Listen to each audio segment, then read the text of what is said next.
Midge, and she wouldn't stop barking while we were trying to videotape this, so you get to meet her. This session that I'm presenting is a read aloud. I ended up doing a fiction read aloud session 2 because Stephanie is presenting a nonfiction read aloud next week.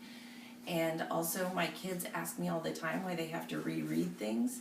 And the session 2 of the fiction read aloud is a rereading of a fiction story that you've already read. And it explains why good readers go back and reread.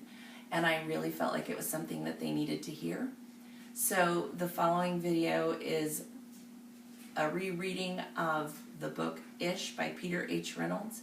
Grace, my Ball State student, has read it to them once before, and we were able to notice many things in our second reading that we didn't notice before.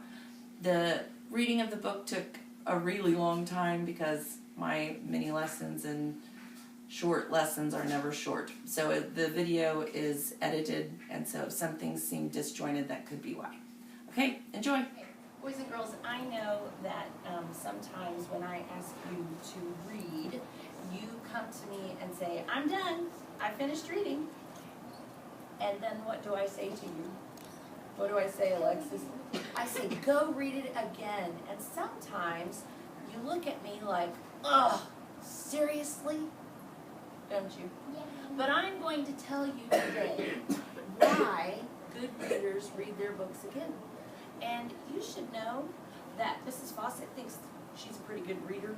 And I read books over and over and over. Sometimes, if it's a really good book, I have been known to read the last page and turn it over and reread it again, start it all over again, just because that's how much I love the book. The thing I like about rereading books is that you get to think bigger when you reread, because you don't have to worry so much about what's going to happen next, because you kind of already have the gist of the story in your brain. We are going to reread one of my favorite books. Oh, it sounds like it's one of your favorite books too, Jensen. What's it called, Jensen? Ish. We make predictions about Ish. Brody. Because we already read it. Because we already read it. So our thinking is not going to be so much about, ooh, I wonder what happens next, as we're going to think deeper about the things that we're reading as we read. Okay, does that make sense? We're going to try to notice some things that maybe we didn't notice the first time we were lucky enough to hear this book. Okay? As I read, I want you to be thinking about things that you may have not noticed the first time this story was read to you. Okay? Ramon loved to draw. I wonder if that's a picture that Ramon drew. Yeah. Do you think maybe his mom might have put that in a frame? Maybe. Oh, and look. Do you think maybe that's the vase that he drew that his little sister called Vase-ish? You think that could be it? Did you guys notice that the first time? I didn't really notice that the first time. Okay, so it says Ramon loved to draw anytime, anything, and anywhere. Yeah, he really does love to draw. Did you guys notice that?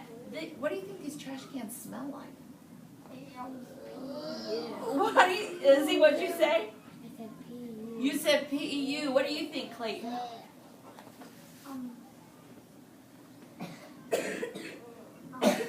Smelly and dirty. Smelly and dirty. What do you think, I Allie? think he's drawing the trash can. He is drawing the trash cans. You know what? That helps me understand how much he loves to draw, because I'm pretty sure, do you see those bones coming out of the trash can? Yeah. Do you know what that is?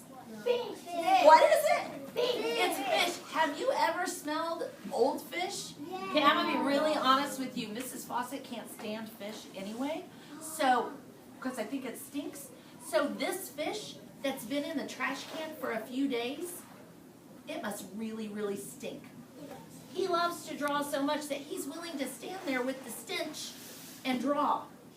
What are you thinking, Tom? I think it's Yeah, really bad. Clayton, what do you want to say? I think he likes to draw anything. Yeah, anything. He's drawing trash, right?